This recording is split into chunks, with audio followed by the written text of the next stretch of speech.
Je peux dire le problème que tu m'appelles, je peux te parler de ton problème. Oui, papa. Tu m'appelles parce que tu as trois enfants. Tu as trois enfants, il y a deux garçons, une fille. Et cette fille-là, elle a 5 ans. C'est vrai? Oui, oui, c'est vrai. Depuis ce matin, cette fille, elle s'est perdue. Vous l'avez cherchée, vous l'avez pas trouvée, elle s'est perdue depuis le matin ici. Oui, papa, c'est la vérité. Je cherchais partout, partout. Je suis fatigué, papa. Je suis tellement fatigué. Au moment même je te parle, là, ta femme n'est plus à la maison. Tu l'as chassée pour qu'elles aillent chercher ta fille. C'est vrai? Oui, c'est vrai, papa, c'est vrai. Alors, écoutez-moi. Je vois là où ta fille est allée. Je suis en train de voir. Tu es dans la capitale de Libreville, au Gabon, dans la ville de Libreville. C'est vrai. Oui, oui, c'est vrai. Ta fille, elle se retrouve entre la main d'une bonne personne. Il y avait une femme, elle vendait le braise. Cette révélation, cela concerne la Côte d'Ivoire en général. Cette révélation, c'est une révélation qui concerne la Côte d'Ivoire en général. Alors, je viens vous révéler un message de l'Éternel pour la Côte d'Ivoire. Le Seigneur, mon Dieu, m'a parlé pour la Côte d'Ivoire. Il m'a révélé quelque chose pour la Côte d'Ivoire. Voilà pourquoi je viens révéler quelque chose pour la Côte d'Ivoire. Alors, pour tout celui qui est en Côte d'Ivoire, Dieu m'a dit de vous dire ceci. Il est temps de s'apprêter. Il est temps de préparer. Parce que bientôt, le pays va plonger. Le pays va nager. Alors, voici ce que le Seigneur m'a parlé pour la Côte d'Ivoire.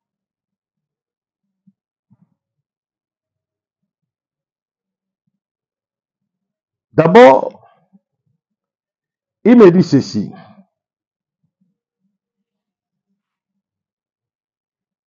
Le politicien, à cet stade, ils sont dans des réunions secrètes avec le régime actuel au pays pour donner de la force à ces régimes, pour que ces régimes continuent à diriger le pays en leur promettant le poste aux personnalités politiques en Côte d'Ivoire.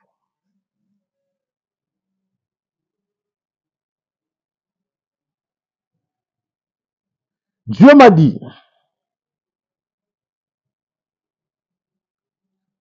de dire aux dirigeants ivoiriens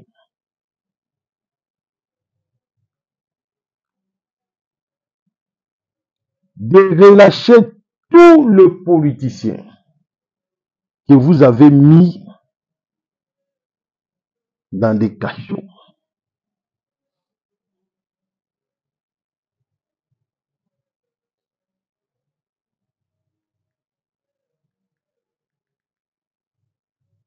Le Seigneur m'a dit de relâcher des personnes que vous avez mis dans des cachots. De hautes personnalités que vous avez placées dans des cachots. Des politiciens Le Saint-Esprit vous dit de libérer ces gens-là.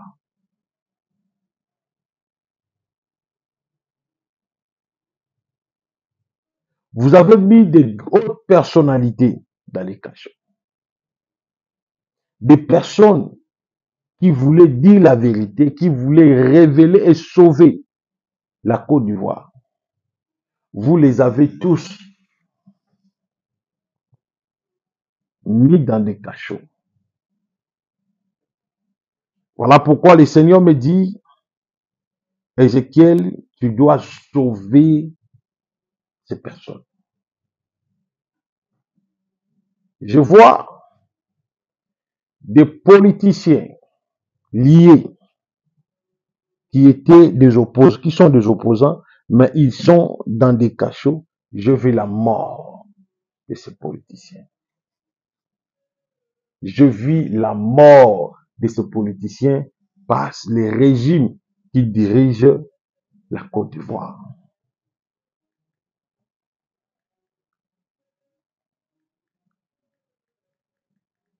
Voilà pourquoi le Seigneur vous dit, vous devez libérer,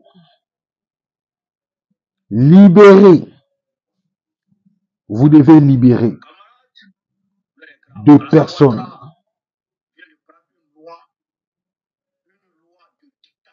que vous avez mis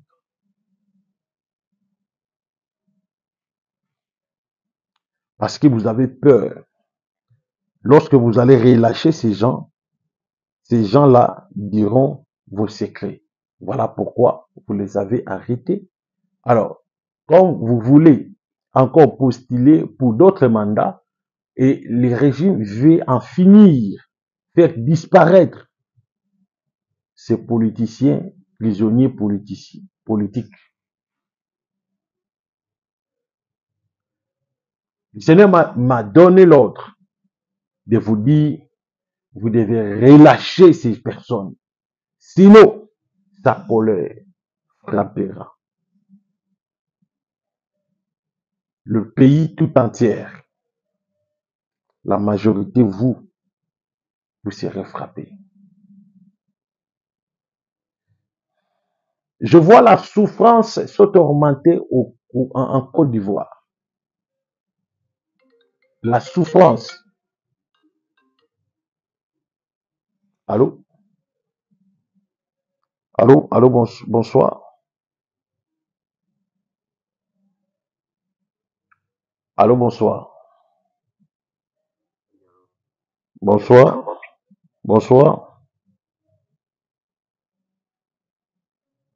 Bonsoir. Ok. Tu m'appelles depuis quel pays? Oui, papa, je vous appelle depuis Gabon. Depuis Gabon. Oui, Est-ce que je peux dire le problème que tu m'appelles? Est-ce que je peux te parler de ton problème? oui, papa. Tu m'appelles parce que tu as 3 enfants. Tu as 3 enfants. Il y a 2 garçons, une fille. Et cette fille-là, elle a 5 ans. C'est vrai? Oui, oui, c'est vrai. Depuis ce matin, cette fille, elle s'est perdue. Vous l'avez cherchée, vous l'avez pas trouvée, elle s'est perdue depuis le matin ici. Oui, papa, c'est la vérité. Je cherchais partout, partout. Je suis fatigué, papa. Je suis tellement fatigué. Au moment même je te parle, là, ta femme n'est plus à la maison. Tu l'as chassée pour qu'elles aillent chercher ta fille. C'est vrai? Oui, c'est vrai, papa, c'est vrai. Alors, écoutez-moi. Je vois là où ta fille est allée. Je suis en train de voir. Tu es dans la capitale de Libreville, au Gabon, dans la ville de Libreville. C'est vrai. Oui, oui, c'est vrai. Ta fille, elle se retrouve entre la main d'une bonne personne. Il y avait une femme, elle vendait le braise. Cette femme l'avait vue dans les marchés. Elle a vu ta fille en marcher dans les marchés en train de pleurer. Elle a appelé ta fille, elle a essayé de parler à ta fille comme c'est un enfant. Cette femme a compris que cet enfant s'est perdu. Elle a pris ta fille, elle a menacé ta fille chez elle parce qu'elle faisait déjà 18 heures. Elle se décide de venir le matin, donc ce matin, pour aller donner les informations dans la police de votre quartier. Mais moi, je vais te dire l'adresse de cette femme-là. Cette femme-là, avant qu'elle aille dans la police pour déposer l'enfant, je vais vous dire l'adresse là où se trouve cette femme. Tu vas aller récupérer l'enfant là-bas. Tu m'écoutes? Oui, je vous écoute, papa. Je suis en train de voir. Elle est dans la rurale entre les deux poteaux. Rurale entre les deux poteaux. Arrêt deux poteaux. Je vois avenue qui a là, numéro 9 bis. Ok, papa. Qui a la numéro 9 bis, quartier Yele. Quartier Yele. Je vois dans le quartier Yele. Qui a la numéro 9 bis dans le quartier Yele. Donc, dans la capitale, dans la ville de Libreville. C'est là où se trouve cette femme. Ok, papa, je vais partir chercher ma fille tout de suite. Non, n'y va pas à 7 heures parce qu'il est nuit. Le matin, toi, tu vas aller là-bas. Ok, papa, ok. Merci beaucoup. Alors, dès que tu vas trouver ta fille, tu vas me contacter pour remercier le Seigneur en faisant l'offrande pour les orphelinats. Merci, papa. Merci. Merci. Merci. Voilà. Je disais que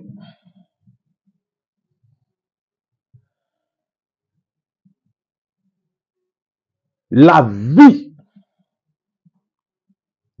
sociale de personnes qui sont en Côte d'Ivoire actuelle, la vie sociale s'est augmentée. Le peuple souffrait pas possible. Le peuple traverse des moments très cruciaux au pays.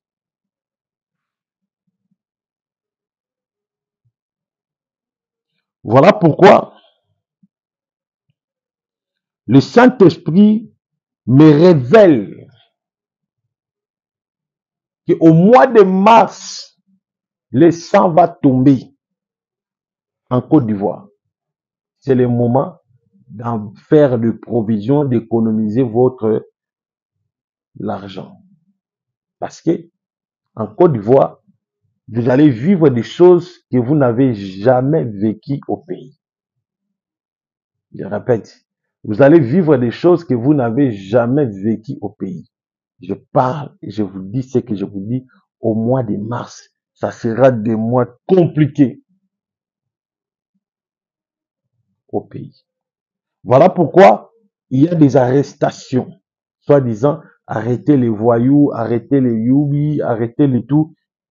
Ils les arrêtent tous ces gens-là pour l'intimider.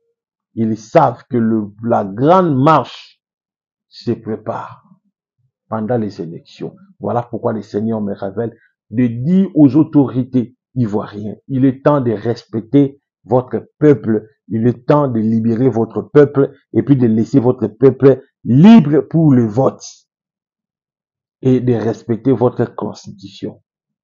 Le Seigneur interdit au président Ado de ne pas se présenter parce que vous avez déjà fait votre mandat. Alors, vous ne voulez pas. Le Seigneur me dit, vous voulez rester au pouvoir, créer la dictature au pouvoir. Alors, le Seigneur se décide de déstabiliser ton pouvoir. Là, c'est Christ qui me révèle. Lui-même, le Saint-Esprit, il se décide de déstabiliser ton pouvoir. Tu dois laisser la population ivoirienne tranquille. Le Seigneur se fâche parce que vous avez détruit le pays. La monnaie ivoirienne, aujourd'hui, les francs CFA, aujourd'hui, ça devient difficile pour qu'une personne le touche, pour qu'une personne le manipule. Parce que quelque part, vous avez détruit des valeurs terribles. Vous avez détruit. Et le Seigneur se décide de sauver cette population. Ainsi parle le Seigneur. Pour vous prouver que je suis un prophète, pour vous prouver que je suis un prophète, le président va faire un déplacement. Le président Ado, il fera un déplacement. Dans le début mois, dans le mois que nous sommes, mois de février, vous allez voir. Là où il ira, ça sera des accords et des signatures, des renforcements. Et vous verrez des camions, vous verrez des machines pour résister, repousser la masse ou bien la population qui viendra pour revendre. Vous allez voir, il instaure une dictature. Il a déjà instauré une dictature. Il a déjà instauré une dictature. Il s'est décidé d'en finir avec la population, de déstabiliser la population. Et Dieu se décide pour sauver ce peuple. C'est ainsi le message que le Seigneur m'a donné. Alors, je demande à tout le monde, tout le peuple ivoirien, vous êtes en Amérique, en Asie, en Europe, partout où vous êtes. Je sais que vous avez des problèmes. Tout, vous pouvez m'appeler, papa, prie pour moi. On a des problèmes, on a des choses, bien sûr. Mais vous devez plus m'appeler pour que nous puissions sauver la Côte d'Ivoire. Je répète, vous devez plus m'appeler pour que nous puissions, moi et vous, nous puissions sauver la Côte d'Ivoire. Nous puissions sauver les pays. Le pays est en danger. La Côte d'Ivoire est en danger. Nous devons sauver ces pays. L'ennemi ne veut plus laisser les pays. L'ennemi ne veut plus lâcher les pays. Il se décide de déstabiliser la Côte d'Ivoire. Il se décide de déstabiliser les pays. C'est le temps de sauver les pays. Merci. Que Dieu vous bénisse. Alors, je voulais prophétiser pour 10 personnes, 20 personnes, 30 personnes. Je vais lire des messages des personnes. Alors, vous avez des cas, des problèmes, des complications, des difficultés, partout où vous êtes. Appelez mon numéro maintenant. Je vais lire maintenant vos messages. Je vais lire le message. Voilà.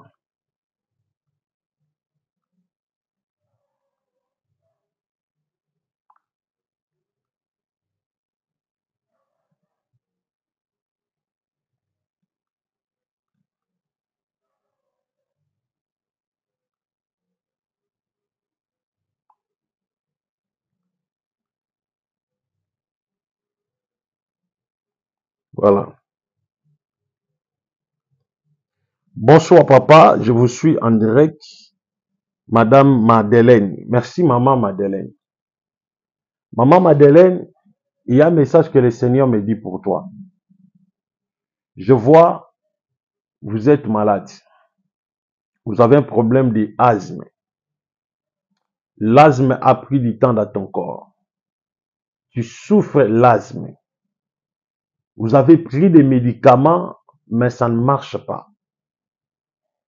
Au moment où je te parle là, tu respires avec des machines. L'asthme a pris du temps dans ton corps. Le Saint-Esprit me recommande de prier pour toi pour enlever la maladie de l'asthme dans ton corps.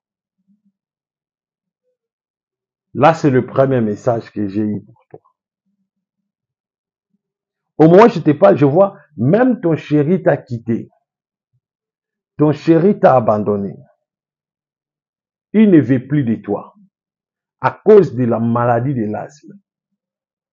Dieu m'a recommandé de prier pour toi, d'enlever la maladie de l'asthme dans ton corps. Maman Félicienne. Bonsoir papa, je vous suis en direct. Merci maman Félicienne. Je suis en train de voir, tu as un problème de la maternité. Tu as un problème de la maternité, ça fait tant d'années où tu souffres. Ça fait 5 ans, depuis que tu es au mariage, euh, tu n'arrives pas à concevoir. Tu as un problème de la maternité. Alors tu veux que le Seigneur t'aide. Tu veux que le Seigneur te soutienne. C'est ça le souci de ta vie. Tu veux que le Seigneur te soutienne. Tu demandes que Dieu t'aide, que Dieu te soutienne. Alors le Seigneur me dit, à chaque fois vous avez des douleurs au ventre. Et Jésus est en train de voir un esprit maléfique que l'ennemi a introduit dans ton ventre. Et puis cet esprit-là en train d'absorber. Cela veut dire d'avaler tous les spermes qui entrent dans ton corps. Et le Saint-Esprit me dit de prier pour toi, d'enlever l'ennemi. Parce que je vois, dans ton mariage, il y a une division. Parce que la famille de ton père ne se sont pas présentées dans ton mariage. Et je suis en train de voir, ce sont tes tantes qui sont allées faire des trucs, des gris-gris pour déstabiliser ta vie. Voilà pourquoi tu n'as pas plutôt tu n'as pas les enfants. Alors trouve-moi, justement après le direct, je vais prier pour toi dans le nom du Seigneur Jésus-Christ. Ma sœur Florence, je te vois depuis Italie. Tu as des problèmes. Tu as des problèmes dans ton foyer. Alors, ton mari ne veut plus de toi. Je vois dans la vision, elle est allée trouver une autre femme. Et il vit avec une autre femme. Et depuis qu'il vit avec une autre femme, vraiment, tu n'arrives pas à comprendre, tout est bloqué, tout est basculé, ta vie devient misérable. Alors, tu veux que Dieu te soutienne, Dieu t'aide, Dieu c'est ça le souci de ta vie. Alors, le Seigneur m'a dit de prier pour toi, d'enlever ce que l'ennemi a prévu contre toi, d'enlever ce que le diable a prévu contre toi. C'est ça ce que Dieu m'a révélé pour toi. Vous comprenez?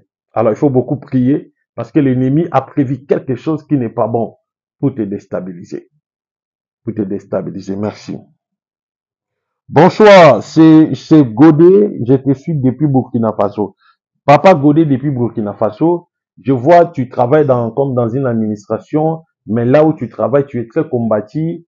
Il y a tes collègues qui te combattent, il y a beaucoup de choses qui te proviennent. Tu remarques beaucoup de problèmes, beaucoup de choses qui t'arrivent. Alors tu ne comprends pas qu'est-ce qu'il faut faire. Ce sont des questions où tu te poses. Mais je vois aussi des combats intenses dans ta vie. L'ennemi en train de te combattre, il combat ta vie, il combat ton étoile. Et Dieu m'a dit de prier pour toi, d'enlever ce que le diable, ce que l'ennemi a prévu contre toi. Parce que je vois, tu tournes à rond, comme s'il y a une force, il y a quelque chose qui te retire, qui ne veut pas que tu avances. Mais je prie que le Saint-Esprit te soutienne, que Dieu vienne en aide de ta vie, que Dieu soutienne ta vie. In the name Jesus. Voilà. Maman Ezisiak. Maman Ezisiak depuis Mauritanique. Depuis Mauritanique, je vois un tourbillon. Tu tournes à rond. Je vois un tourbillon. Le Seigneur me montre. Je vois un tourbillon. Je vois un tourbillon. Voilà pourquoi je suis en train de voir tu fais les affaires, mais rien ne marche. Rien ne marche. Tu fais les affaires. Tu peux faire tout donc tu ne comprends pas, rien ne marche. Alors le Saint-Esprit me recommande de prier pour toi, d'enlever ce que l'ennemi a prévu contre toi. Parce que tu rencontres des problèmes terribles dans ta vie. Dieu m'a dit de prier pour toi, d'enlever ce que l'ennemi a mis dans ta vie. Parce que tu rencontres des combats au combat. Alors le Seigneur m'a dit de prier pour toi. Ma sœur Oride, ma sœur Oride, je vois tu as un problème de cancer. Moi, je suis en train de voir, je vois une maladie de cancer et cette maladie a pris du temps dans ton corps. Hein, cette maladie a pris du temps dans ton corps. Tu te poses beaucoup de questions. Est-ce que je serai guéri par cette maladie? Oui, tu seras guéri. Dieu va te guérir. Il y a des gens qui me consultent où le Seigneur a fait des miracles terribles, des miracles extraordinaires où Dieu les a tous guéris. Moi, je suis un prophète, je crois aux miracles, je crois à ce que Dieu est capable de faire. Alors, là où tu es, sois calme parce que je suis en train de voir quelque chose que Dieu voulait faire dans ta vie. Et puis, vous allez témoigner la grâce du Seigneur, la grandeur de Dieu dans ta vie. Merci, que le Seigneur bénisse. Voilà, il y a tant de messages. Alors, toi qui veux m'appeler, appelez le prophète. Mon numéro est affiché là-bas. Plus 243 97 76 24 404. Je répète, plus 243 97 76 24 404. Appelez le prophète pour la consultation prophétique. Appelez le prophète si tu veux que je consulte ta vie, tu veux que je prie pour ta vie. Appelez le prophète, je vais prier pour ta vie. Je vais prophétiser pour ta vie. Même si dans votre famille, quelqu'un a volé ta bénédiction, quelqu'un a volé ta chance, ou bien ton voyage est bloqué, des choses deviennent compliquées dans ta vie, sois calme. Je vais prophétiser, je vais prier pour toi, ta maladie disparaîtra, le Saint-Esprit ne te laissera pas et tu sortiras dans ta maladie in the name Jesus. Merci. Alors, je demande à celui-là, à mon frère, à ma soeur, qui croient à mon ministère. Alors, tu veux que le Seigneur te bénisse. Voici le seul moyen pour être béni, c'est de soutenir ses enfants. Et vous voyez, les orphelins. Alors, je viens de prendre en charge quelques enfants de loin. Nous les avons envoyé un peu quelques sommes pour qu'ils achètent les habits, mais cela n'a pas suffi. Alors, nous demandons aux personnes de bon cœur de pouvoir contribuer pour que nous puissions continuer l'œuvre de soutenir ces enfants qui ont des problèmes des habits, quoi. Alors, je relance cette vidéo, suivant d'abord cette vidéo de l'orphelinat, que Jésus-Christ vous bénisse. Alors, j'attends vos appels, je suis disponible, appelez le prophète. Merci.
Je vis dans la révélation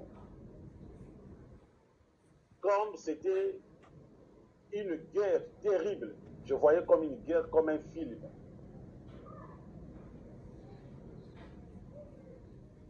Dans cette guerre, je vois le drapeau congolais et le drapeau rwandais en train de se frotter entre les deux pays.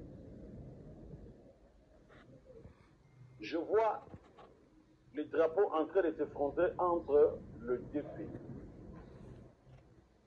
Et à un moment, je vis le sang coule dans les drapeaux congolais.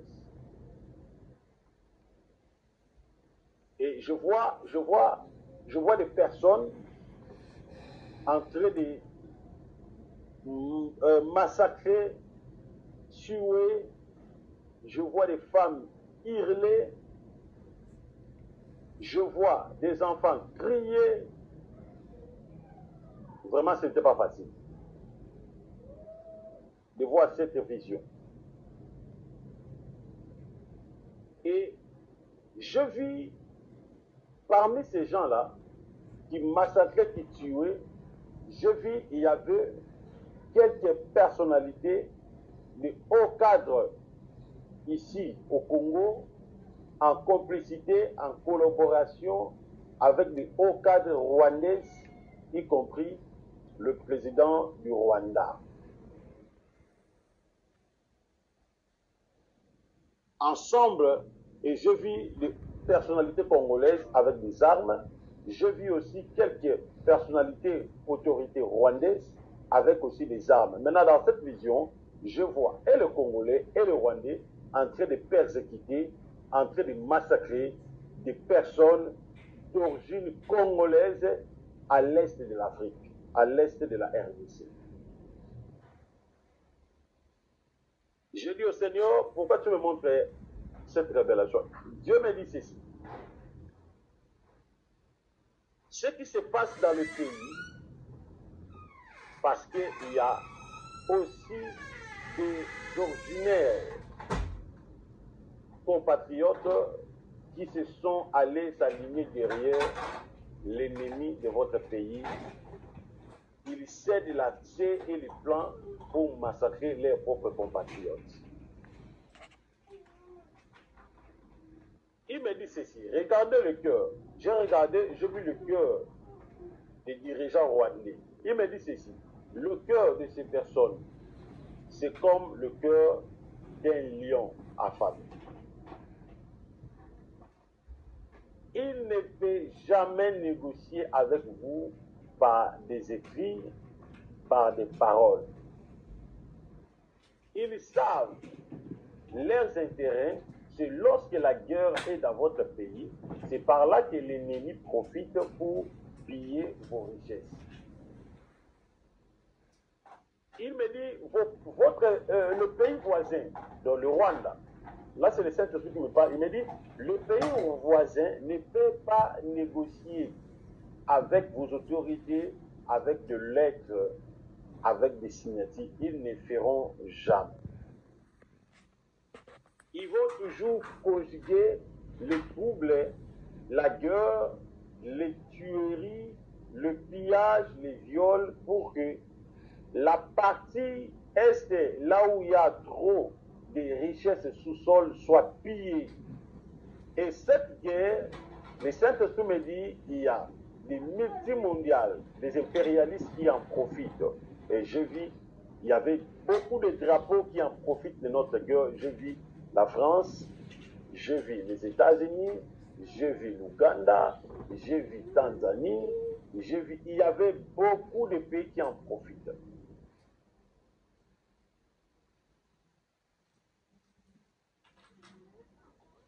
Et après, dans la même vision, je vis le président de la République, le président Félix.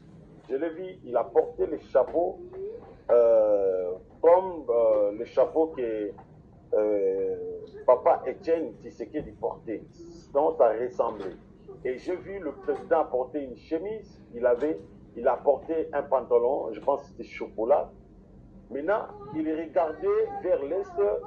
Son attitude, ce n'était pas une attitude de personne heureuse. Il était souciant. C'est comme s'il pensait, il se souciait beaucoup pour la paix dans son pays. Et la chemise qu'il a portée, le Seigneur m'a montré même que c'était le drapeau de son pays.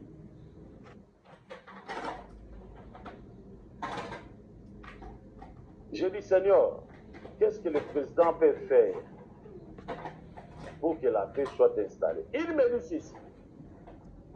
Il doit premièrement changer la